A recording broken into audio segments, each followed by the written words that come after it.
మొదటి మాట మనం నిజమా చెప్పాల్సింది, భయపడింది. వచ్చే సంవత్సరానికి ఎలాగైనా చెప్పగలడానికి ప్రయత్నం చేద్దాం. మగవాడు చెప్తే ఇంకా బాగుంటుందని ఆశపడుతున్నాం. అది సిలువలో యేసు ప్రభు పలికిన మాటలు అందరూ ఈ మాట యేసు ప్రభు సిలువ గురించి కానీ యేసు ప్రభు పుట్టిక గురించి కానీ మారదు. అదైందా? గమనించండి. మత్తయి సువార్తలోను లూకా సువార్తలోనికి వెళదాం. 23వ అధ్యాయం ఇక్కడ మనం చూద్దాం. లూకా సువార్త 23వ అధ్యాయం. బైబిల్కి లేవా?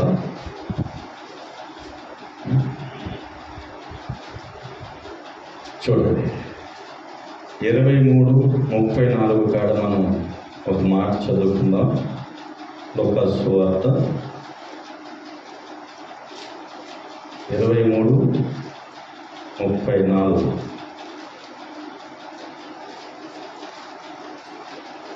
యేసు, తండ్రి, వీరు ఏమి చేస్తున్నారో వీరు ఎరుగురు కనుక వీరిని క్షమించమని చెప్పాను. ఓకే, యేసు ప్రభు ఎందుకు చెప్పాడు ఈ మాట అని మనం గమనించడానికి ముందు, అది యేసు ప్రభు వారు రాత్రి కదా ప్రార్థన చేసుకున్నప్పుడు యేసు ప్రభుని అప్పగించింది ఎవరు? యోధా ఇస్కరియోతు. ఏ సంఘాన్ని పాడు చేయాలన్నా, ఏ సేవకునన్నా పాడు చేయాలన్నా, ఏదైనా పాడు చేయాలంటే ఎవరు పాడు చేయగలుగుతారు? ఒక కంపెనీ ఉంది, ఆ కంపెనీని పాడు చేయాలంటే ఆ కంపెనీలో పనిచేసే వ్యక్తికి అన్ని విషయాలు తెలుస్తాయి. యేసు ప్రభుని ఎక్కడ పట్టించాలి, ఎలా పట్టించాలో తెలిసింది ఎవరికి? యోధా ఇస్కరియోతు. అదవుతుందా? అలాగా సంఘాలను పాడు చేయాలన్నా, సంఘాలని నిలబెట్టాలని ఎవరి చేతులు ఉంది? మాట్లాడండి. మజ్జిగ దాకా అన్నం వచ్చేసింది, అన్నం కూడా ఉంది. సంఘాన్ని పాడు చేయాలన్నా విశ్వాసులే, పైకి తీసుకెళ్ళాలన్నా యేసుప్రభు శిష్యులే కదా యేసుప్రభుని అప్పగించింది. మన సంఘం పాడవలేదంటారా విశ్వాసుల వల్ల? మాట్లాడండి. అందరి వల్ల కాదు, ఒకరు ఇద్దరు వల్ల సంఘం పాడవలేదా? మాట్లాడరా? ఏదో చెప్పండి. మాట్లాడి పాడైందా పాడవలేదా? నేను అనుకుంటున్నాను ఇంకా పాడవుతుంది అనుకుంటానే ఉంటాను. పాడు చేసిన వాళ్ళు ఆపలా, ఇంకా పాడు చేసే పనిలోనే ఉన్నారు. హల్లెలూయా. యేసు ప్రభుని ఎలా అప్పగించారో యోధా ఇస్కరియోతు, ఆటలోకి ఏమొచ్చింది అప్పగించడానికి? సాతాను. సంఘాన్ని పాడు చేసేవాడు దృష్టిలో వాళ్ళలో ఏముంటుంది చెప్పండి? సాతాను వాళ్ళలో ప్రవేశిస్తే యేసు ప్రభుని అమ్మేసినట్లు సంఘాన్ని కూడా పాడు చేయటానికి వాళ్ళకి ఏం పట్టింది? దెయ్యం పట్టింది. అనుకున్న సంఘాన్ని ఏం చేస్తారు? వాళ్ళు పాడు చేస్తారు. సింపుల్ లాజిక్, ఇంకేం లేదు ఇందులో. యోధా ఇస్కరియోతులోనికి సాతాను వచ్చింది, యేసు ప్రభుని అప్పగించేశాడు. ఈ రోజున సంఘాన్ని పాడు చేసే విశ్వాసంలోకి ఏమొచ్చింది? సాతాను రావడం వల్ల సంఘాలు ఏం చేస్తున్నారు? పాడు చేస్తున్నారు. కాబట్టి దేవుడు బిడ్డలారా, మరి యేసు ప్రభు సిలువ గురించి కొన్ని మాటలు, మొదటి మాట నాకే వచ్చింది కాబట్టి కొంచెం వివరణ ఇవ్వడానికి నేను ముందుకు వచ్చాను. గమనించండి, యేసు ప్రభు వారు చేసిన త్యాగం ఈ భూమి మీద ఎవరు కూడా చేయలేరు కూడా. అటువంటి త్యాగాన్ని ప్రభు వారు ఈరోజు చేశారు. యావత్ ప్రపంచమంతా యేసు ప్రభు ఒక మరణాన్ని ప్రకటిస్తుంది. ఎల్ఈడీలో, సినిమాలు, ప్రోగ్రాలు, చాలా రకాలుగా. హల్లెలూయా. మరి ఎందుకు ప్రకటిస్తుందంటే ఇందులో సత్యం అనేది ఉంది. మనం గమనిస్తే యేసు ప్రభు వారు ఈ మాట చెప్పడానికి కదా రమారమి మధ్యాహ్నం అయిపోవచ్చింది కదా. మనం గమనించాల్సిన విషయం ఏంటంటే, ఆనాడు చెప్పిన పదమే ఈనాడు చెప్తున్న మాట ఏంటంటే, ఇప్పటికీ క్రైస్తవులకి ఏం చేస్తున్నారో వాళ్ళకే తెలియదు. ఇప్పటికీ తెలియదు. ఎలా బ్రతకాలి ఇప్పటికీ తెలియదు. ఇప్పటికీ ఎలా నడుచుకోవాలి ఇప్పటికీ అందుకనే ప్రభు క్షమించాను.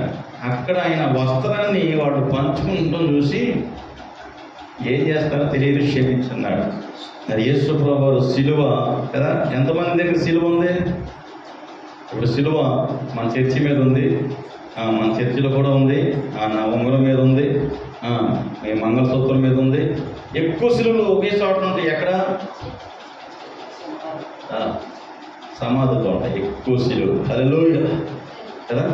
మంచి ఇంటి దగ్గర కూడా సిలువ పెట్టుకుంటారు కదా, చెవుకు పెట్టుకుంటున్నారు సిలువ. ఇవి డబ్ల్యూ కొట్టేవాడు ముడ్డి మీద వేసుకుంటున్నారు సిలువ తీసుకెళ్ళి, డైరీ మీద కదా కదా. కొంతమంది బందీల మీద వేసుకుంటారు, కొంతమంది వాళ్ళకి నచ్చిన కండం మీద వేసుకుంటారు. సిలువని ఎక్కడ పడితే అక్కడ వేస్తున్నారు. హల్లెలూయా.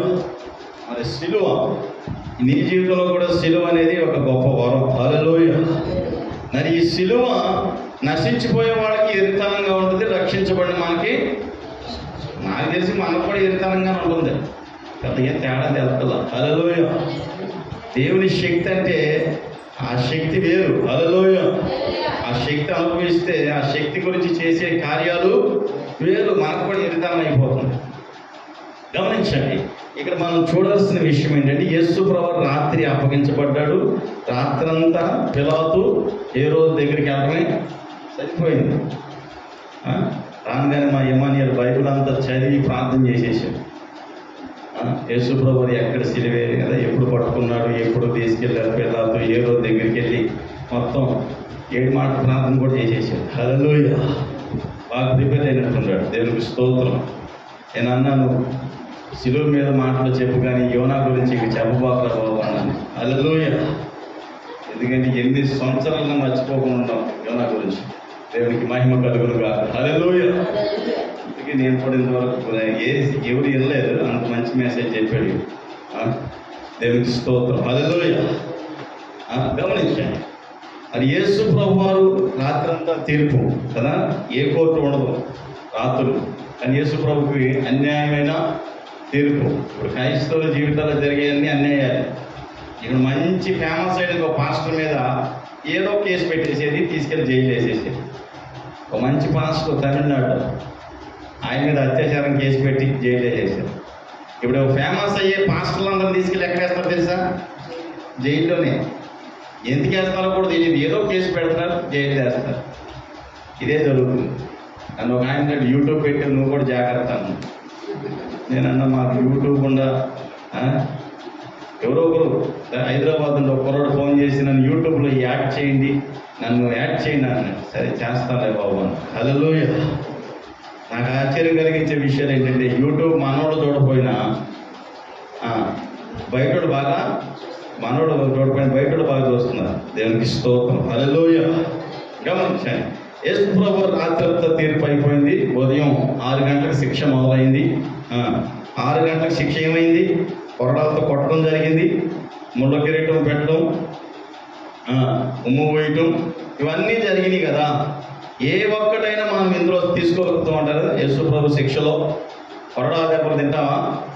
ఏదో చెప్పండి, మధ్యకి మందం ఎక్కువ అయిపోయినట్టుంది, మాట్లాడండి, నా వెంక చూడండి. హల్లెలూయా. నిద్రపోబాకండి. కొరడ దెబ్బలు తీసుకుంటామా? తీసుకోము. ముళ్ళ కిరీటం తీసుకోము. ఈ మీద కొడితే తీసుకోము. గడ్డం పెరిగితే ఏది తీసుకోము కదా. సిలువ అసలే మొయ్యం. మరి ఏం చేస్తాం మనం? చర్చికి వస్తాం, కూర్చుంటాం, ఏదైనా చెప్తే వింటాం, కానుకేసి మేము వెళ్ళిపోతాం. ఇంతే యేసు ప్రభు గుడ్ ఫ్రైడే.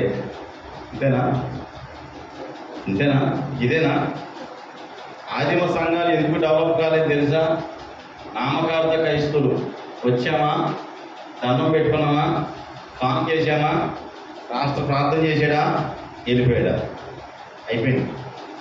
అందుకని ఇప్పుడు కొన్ని సంఘాలకు అక్కడికి వెళ్ళటం మానేసి మన సంఘాలకు వచ్చేది ఎందుకు తెలుసా? అక్కడ ఏమీ లేదని. హల్లెలూయా. మన దగ్గర ఏదో వస్తుంది అనుకుంటే మనం కూడా ఎడతారేమో. వచ్చామా, పాడమంటే రేపు వారం పాడతాం, లేదంటే వారం పాడతాం. కానుకుంటే కానుకేసామా, శుభ్రంగా చల్లగా వెళ్ళిపోయాం. అర్థమైందా? ఇట్లాగే ఎక్కడైనా జరుగుతుందంటారా? నువ్వు పనిచేసే కాడికి అలా తిరిగిస్తే డబ్బులు ఇస్తారా? అది ఇక్కడికి ఏమైంది ఏంటి? ఆయన ఆరాధించేవారు ఆత్మతో సత్యముతో ఆరాధించాలని. ఆత్మ లేదు, సత్యం లేదు, ఆరాధన అసలుకే లేదు. నువ్వు వాడుకుంటే చెప్పుకో మాకే. ఇంకెప్పుడు నేర్చుకుంటాం? చూడండి, యేసు ప్రభు వారు అయిపోయిన తర్వాత కదా, పిలాతు అయిపోయింది. పిలాతు హేరోదు కలిశారు యేసు ప్రభు మరణం వల్ల. యేసు ప్రభుకి 2 ఆప్షన్లు ఉన్నాయి. పాస్కా పండుగ ఉంది, బరబ్బాను వదిలిపెట్టి యేసు ప్రభుని విడుదల చేద్దామంటే వద్దొద్దు, యేసు ప్రభుని సిలువేయండి. ఎవరిని సిలువేయండి? మాకెవరు కావాలి? బరబ్బా కావాలి. పాలిచ్చే 800 దాన్ని దొనపోతుని తెచ్చుకున్నట్టు ప్రభుత్వాలు కూడా అంతే కదా. మాకెవరు కావాలి? బరబ్బా కావాలి. ఆయనైతే మేము పొడమన్న కొడుతాడు, చంపమన్న చోట ఈయనైతే కరుణ, జాలి, దయ అంటాడు. ఇంత మాకు పని, ఇది సిలువేసేయండి. లేదా గమనించండి. మరి సిలువేలంటే నేరం మోపాలిగా. ఏం మోపాలి నేరం? నువ్వెవరు బట్టి యూదుల రాజుని అంటాడు. సిలువు పైన చిన్న రాసింది కదా, యూదుల రాజు అని. అదే నేరం, అదే ఆయన చేసింది. అందుకని నేను సిలువ వేయడం జరిగింది. హల్లెలూయా. గమనించండి, ఇప్పుడున్న సిలువ ఏంటంటే నీ సిలువ ఎత్తుకొని నువ్వు సువార్త ప్రకటించడమే సిలువ. మనకి సిగ్గు, భయము, ఏమంటారో ఈ పని చేస్తే నీకు జీవ కిరీటమో మహిమ కిరీటమో ఏదో ప్రభు ఇంట్లో కిరీటం నీకు ఇస్తాడు. గమనించండి, ఇక్కడ మనం చేయాల్సింది ఏంటి అంటే, ఇక్కడ రాయబడిన వాక్యం ఏంటంటే, యేసు ప్రభువుని తీసుకొచ్చారు, కపాలం అనబడిన గొల్గొతా వచ్చారు. సిలువ వేసిన తర్వాత మొట్టమొదటి మాట యేసు ప్రభుని వారు ఎగతాళి చేస్తున్నారు. ఏం చేస్తున్నారు? ఎగతాళి చేస్తున్నారు. నువ్వు నిజంగా దేవుడి కుమారుడు అయితే మన రాధా మనోహర్ లాగా అప్పుడే సిలువ మీద దిగు, నేను నిన్ను నమ్ముతానని రాధా మనోహర్ ఇప్పుడు అన్నాడు. 3 మీకులు మీకు వచ్చి, కానీ వాళ్ళు అప్పుడే ఎగతాళి చేశారు. అది తెల్లనే పాపమైంది. నువ్వు దిగు, మేము నిన్ను నమ్ముతాం అన్నాడు. ఒకవేళ ఆయన నిజంగా దిగాల్సి వస్తే 12 సేనలు, ఎన్ని సేనలు? 12 సేనలు ఉన్నాయి. ఆయన అక్కడ దిగాడు అనుకో, నిజంగా అన్నవాడు బతుకుతారు, చచ్చిపోతారా? చచ్చిపోతారు కదా. ఆయన దిగాలంటే దిగడం పెద్ద పనేమి కాదు. గమనించండి దేవుడి బిడ్డలారా, అక్కడ మనం నేర్చుకున్న సత్యం ఏంటంటే, ఆయన ఎగతాళి చేసేవాళ్ళని చూసి తండ్రికి కోపం వస్తుందేమో. ఒకవేళ తండ్రి సీరియస్ అవుతే వీళ్ళందరూ ఇక్కడే చనిపోతారని ఏమన్నాడు? మీరు ఏం చేయించున్నారో వీళ్ళకి తెలియట్లా, వీళ్ళకేమీ తెలియట్లా. చూడండి అక్కడ అంటాడు, ఏమన్నాడు చూడండి, తండ్రి మీరేమి చేయించున్నారు, మీరు వెరుగురు కనుక వీరిని క్షమించు. ఏం చేయాలంట? క్షమించు. అర్థమైందా? ఇప్పుడు తెలియక చేసిన వాళ్ళని క్షమించాలి మనం. ప్రభు తెలియక చేస్తున్నారు కాబట్టి క్షమిద్దాం. మరి తెలిసి చేసేవాడిని వదిలేద్దామా? దేవుడికి వదిలేద్దామా? దేవుడే చూసుకుంటాడా? ఏం తెచ్చుకున్నా వాడుకుంటానికి పక్కన పడ. వినండి వాక్యం, దయచేసి దేవుడు పెట్టారు. మనం క్షమించామంటే దాని గురించి మనం వదిలేయటమే. క్షమించడం అంటే దాని గురించి మాట్లాడకుండా వదిలేయటమే. ఎప్పుడన్నా మనం కూడా ఎవరిని క్షమించలేము. ఎందుకంటే మనం వెంబటే చెప్పేస్తాం. తీర్పు పిల్ల అసలు మనకి జడ్జిమెంట్ అవసరం. పిల్లలతో హీరోతో పని కూడా లేదు. మనం వెంబటే చెప్పేస్తాం. వాళ్ళు అటువంటి వాడు, ఇది ఇటువంటి వాడు, ఇటువంటి వాడు. ఈ మధ్యన యాంకర్ ఒక ఆయన అన్నాడు, ఎవరన్నా పిలిచి యాంకరింగ్ వాళ్ళని అడుగుదాం, క్వశ్చన్లు అడుగుదామంటే ఆ పాస్టర్ దొంగోడు, ఈ పాస్టర్ పనికి మనోడు, ఈ పాస్టర్ పనికి ఇటువంటి వాడు అటువంటి నీళ్ళే చెప్పేస్తారంట. యాంకర్ అన్నాడంట, ఈ పాస్టర్ పనికి మనోడా, ఈ పాస్టర్ దొంగోడా, ఈ పాస్టర్ ఎటువంటి వాడా, ఇటువంటి వాడు. క్రైస్తవ్యంలో ఏముందంటే మన గురించి ఎవరు చెప్పవసరం, మనమే బ్రహ్మాండంగా చెప్పేస్తాం. అర్థమైందా? ఆయన 100 మందిని పిలిచాడట పాస్టర్లు. 100 మందిలో ఒక్కడు కూడా చెప్పలేదండి పక్కన పాస్టర్ మంచోడని. ఒక్కడు చెప్పలేదంట మంచోడని. యేసుప్రభు ఎప్పుడో చెప్పాడు, బోధకులు ఉండాలి, అబద్ధ బోధకులు ఉండాలి, ప్రవక్తలు ఉండాలని. ఇప్పుడు యేసుప్రభు వారు చెప్పింది ఏంటంటే క్షమించటం. యేసుప్రభు చెప్పింది ఏంటి?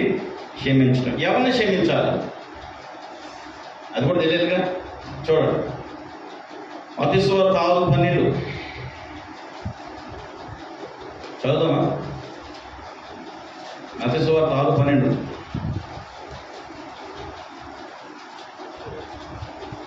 6:12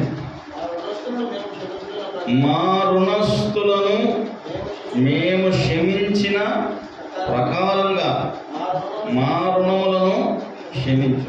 ఎవరు రుణస్థులు? రుణం అంటే ఏంటి? ద్రవమో డబ్బు ఏదో నీకు ఇయ్యాల్సిన వాడు ఇయ్యిపోతే అలా ఏం చేయాలి? నువ్వు క్షమించాలి. నీ విషయంలో తప్పు చేసిన వాళ్ళని నువ్వేం చేయాలి? క్షమించాలి. నీ విషయంలో నిన్ను బాధ పెట్టడం ఏం చేయాలి? క్షమించాలి.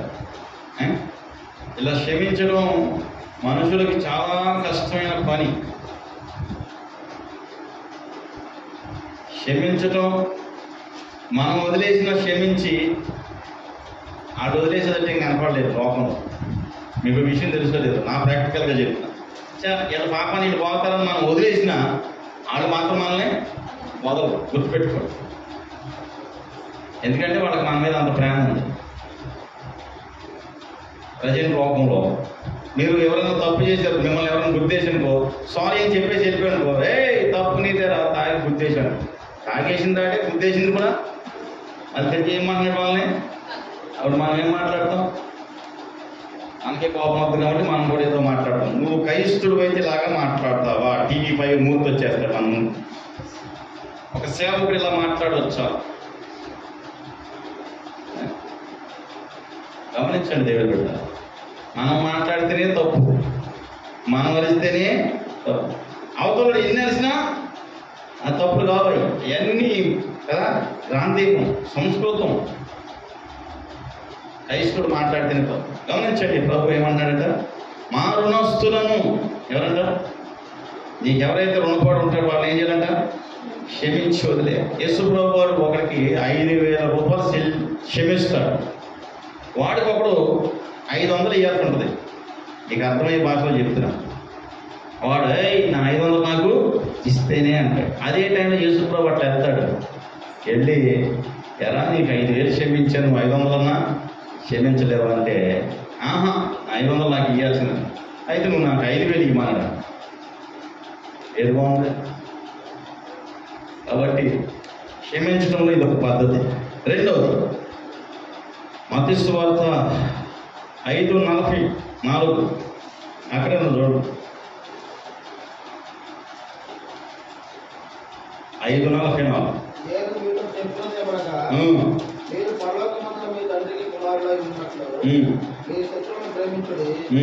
చాలు చాలు.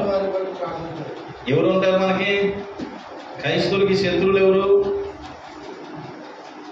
ఇప్పుడు క్రైస్తవులకి శత్రువులు ఎవడో కాదు, క్రైస్తవులే కదా. క్రైస్తవులకి శత్రువులు ఎవడు? క్రైస్తవులే. ఇప్పుడు మన సంఘం అంటే పన్నోడు పోవడానికి సంఘాలు ఉన్నాయి. మీ సంఘాలు డ్రమ్మ కొడతారు, మీ సంఘంలో గుట్టుపెడే చేస్తారు. ఏమనే చెప్పాలి, ఈ మధ్యకాలం ఆయన పరిచయం అయ్యారు కదా. మా సంఘంలో ఏమీ చెయ్యం, మేము డైరెక్ట్గా వెళ్ళిపోతాం ఎక్కడికి? పరలోకం. మీరు పరలోకం రాదు, మీరు ఎక్కడే. అదైందా? క్రైస్తవులు ఎన్ని సంఘాలు? ఆలోచించండి కదా. ఇప్పుడు క్రైస్తవులే శత్రువులు అయిపోతున్నారు. మీ శత్రువులను ప్రేమించండి. అందుకనే చక్కగా చెప్పి పిలిచి ఆహారము పెట్టండి, నొప్పులు తల మీద గొప్ప.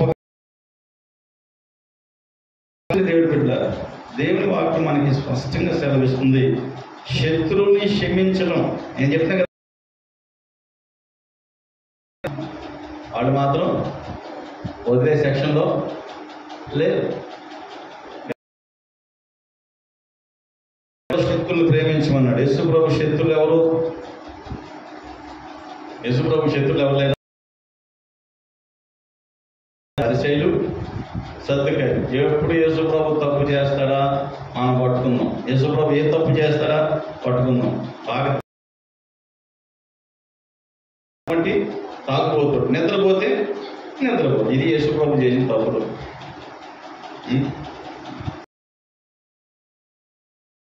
విశ్రామ దినమున చనిపోయిన వాడిని లేపడం తప్పు. ఇవి క్రైస్తవులు చేసే తప్పులు ఇవే. వాక్యం ఏం సెలవుస్తుందంటే మీ శత్రువులను ఏం చేయాలంట? క్షమించండి. చెప్పాడు, ఈ చెంప మీద కొడితే ఆ చెంప కూడా చెప్పమని. చేసేవాళ్ళు మీకు తెలుసో లేదు, ఇప్పుడు యూట్యూబ్లో కూడా అందులో కూడా క్రైస్తవులు పెడుతున్నారో తెలియలేదు, కాని వారు పెడతారో కూడా తెలియదు. అన్ని తప్పులే, ఆటల్లో తప్పులే, మాటల్లో తప్పులే, వాక్యంలో తప్పులే, అన్ని తప్పులే.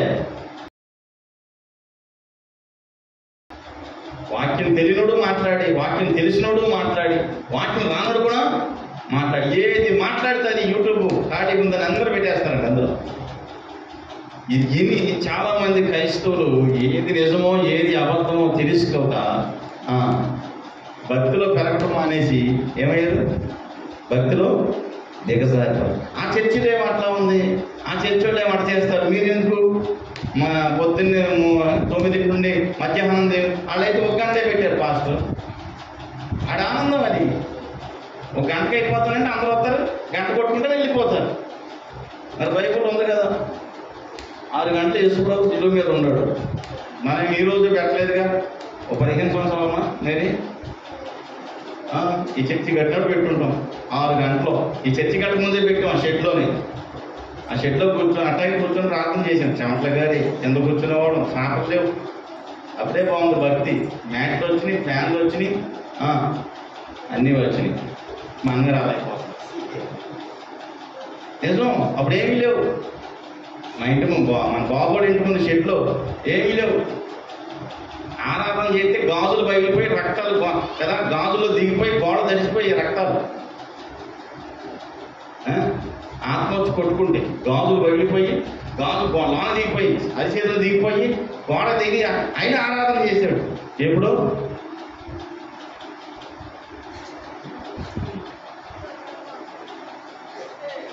ఎవడు కనుగొడతారో తెలియదు, ఎవడు స్కాన్ చేస్తారో తెలియదు, ఏం చేస్తారో.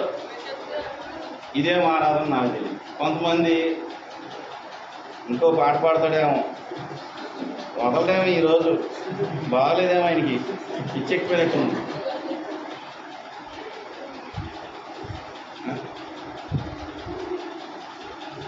అర్థమైందా? ఆరాధిద్దాం, పాడదాం ఆశ అయితే మనకి లేదు. పాడేవాళ్ళని చూసి మనకు వచ్చే ఆలోచనలు ఏంటి? ఈరోజు ఇక అయిపోయింది మన పని, అయిపోయాం మనం ఈరోజు. ఏ పనికి వెళ్ళి వదిలేస్తాను మా 1-2 గంటలు నేను, నాకు అర్థం కాదు.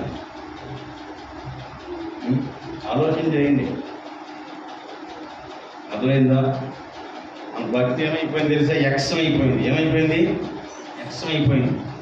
ఆరాధించమంటే కొంతమంది ఏదో సాయిబాబు పెట్టుకుంటారు, చెయ్యట దగ్గరే ఎవరైనా పట్టుకెళ్ళిపోతారు, పైకి తట్టుకునేది. కొంతమంది చేతులు పైకి ఎత్తమంటే మరియమ్మ కనికరించినట్టే ఉంటుంది. కొంతమంది ఏమో చేతులు ఎవరైనా పట్టుకెళ్ళిపోతారు, చేతులు పైకి ఎత్తమంటే కూడా కొంత పైకి ఎత్తమంటే ఇంకొంచెం పైకి, ఇంకొంచెం పైకి ఎత్తామంటే ఇట్ట పెడతారే కదా. ఆ పక్కన కూడా ఏం చేయకూడదంటే చేయి దించారు దాకా ఎస్సులు వేసినట్టు పెడతారు. ఇది మన ఆరాధన. ఇంకొకటి అంటే ఆరాధన చేస్తుంటే ఇటు మధ్యలో లేదంట, వీడితో ఒక లాభం. ఆలోచించేయండి. దేవుడు కూడా క్షమించుకు మనం నేర్చుకోవాలి. నెక్స్ట్ రండి, ఎక్కడ వచ్చాం? ఇంకో మాట చదువుతాం, కింద చదువు బాబు. 44:2 లైన్ ఇందాక చదివింది. శత్రువును క్షమించుడి, మిమ్మల్ని హింసించే వారి కొరకు ప్రార్థన చేయాలి. అటు కాళ్ళు ఇరిగిపోను, అటు దేని కింద పడి చచ్చిపోను. నేను నమ్ముకున్న దేవుడు నిజంగా అయితే రేపటికల్లా చచ్చిపోను. ఇదేనా మన ప్రార్థన? మళ్ళీ ఎవరైనా బాధ పెడితే మనకు వచ్చే ప్రార్థన ఏంటి? నేను నమ్ముకున్న దేవుడు నిజంగా దేవుడైతే యేసుక్రీస్తు అయితే రేపటికల్లా వాడు ఈ భూమి మీద ఉండకూడదు. నేను చిక్కేసి చెప్తున్నా, లేపేస్తాడు దేవుడు. ఏం చేస్తాడు దేవుడు? ఏం చేస్తాడు? లేపెడితే పోదండి వెళ్ళే. ఇదేనా శత్రువుల కోసం చేసే ప్రార్థన? మన పాస్టర్ గారు చెప్తున్నాడు, లైవ్లో చెప్తున్నాడు, ప్రభా యెజబెల్ అనే సహోదరి దెయ్యం పట్టేసింది, సంఘాన్ని పాడు చేస్తుంది, పిలిచికి అన్నాడు. మళ్ళీ ఎందుకు పాడు చేసిందని నువ్వు చెప్తున్నావు, మళ్ళీ పిలిచికురామన్నా, మళ్ళీ అంటే మళ్ళీ నాకు చేయటాక లైవ్లో చెప్తాం. ఆయన అలా గద్దించు, అలా మొత్తు, అలా సంపు. ఇదా ప్రార్థన? హల్లెలూయా. ఏం చేయమన్నాడు ప్రభువారు? మీ శత్రువుల కొరకు ఏమని చేస్తాం చెప్పండి? శత్రువుల కొరకు ప్రార్థన. మీకు తెలిసిన ప్రార్థన చెప్పు. యేసునామములో ఏ ప్రార్థన చేస్తావు చెప్పు. మీ శత్రువుల కోసం ఏమైనా ప్రార్థన చేస్తారు? ప్రార్థన లేదా కోసం? ఏం ప్రార్థన? ఉపవాస ప్రార్థన.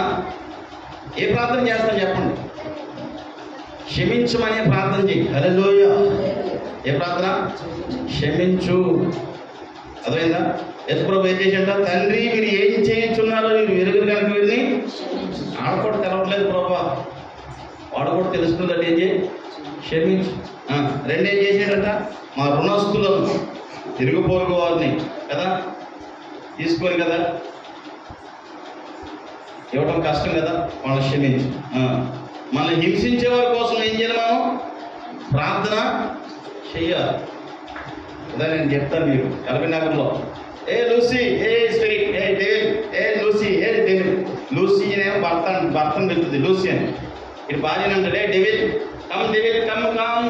లంచ్ టైం అండి, భార్య భర్తలు పిలుచుకోవడం. నేను ఇంటే మధ్యలో ఏ లూసీ పాస్టర్ కానికి, ఏ డెవిల్ నువ్వు కానుక.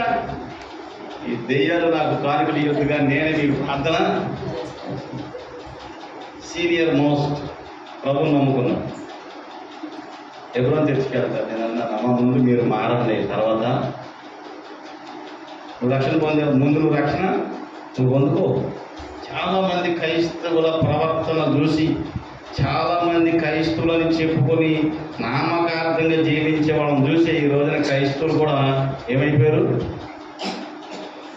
వద్దురా స్వామి మాకు, మేము మామూలుగానే ఉంటాం. కాబట్టి ఈరుంటే క్షమించు, లేకపోతే వదిలి. అంతేగాని పట్టుకొని ఏనాడు బాగా ఏం చేయకూడదు. ప్రభు క్షమించాడు. క్షమించడం పక్క వాక్యంలో మీరు చూడవచ్చు. నెక్స్ట్ వాక్యంలో ఎలా క్షమించాడు. అది ప్రభుకి సాధ్యం. సాధ్యమైనంత వరకు క్షమించండి. సాధ్యం కాదా సైలెంట్ అయిపోయి డిస్కషను, డిబేట్లు, మధ్యస్థాలు ఇదంతా వేస్ట్. కాబట్టి అంత జరగవు. దయచేసి సాధ్యమైనంత వరకు ఏం చేద్దాం? క్షమిద్దాం, లేదా దూరంగా ఉందాం. పౌలు అంటాడు సాధ్యమైనంత వరకు అందరితో సమాధానంగా, లేదా సైలెంట్ పడిపో. సాతాను గాడు సైలెంట్గా ఉండడు. దెయ్యం పట్టినోడు గమ్మ కలపెడతాడు. కాబట్టి వాళ్ళకి దెయ్యం పట్టింది అనుకున్నప్పుడు నువ్వు, కాబట్టి వీలున్నంత వరకు క్షమిద్దాం. సాధ్యమైనంత వరకు క్షమించండి, లేకపోతే వాళ్ళ గురించి మర్చిపోండి. ప్రార్థన చేసుకుందాం, కళ్ళు మూసుకుందాం.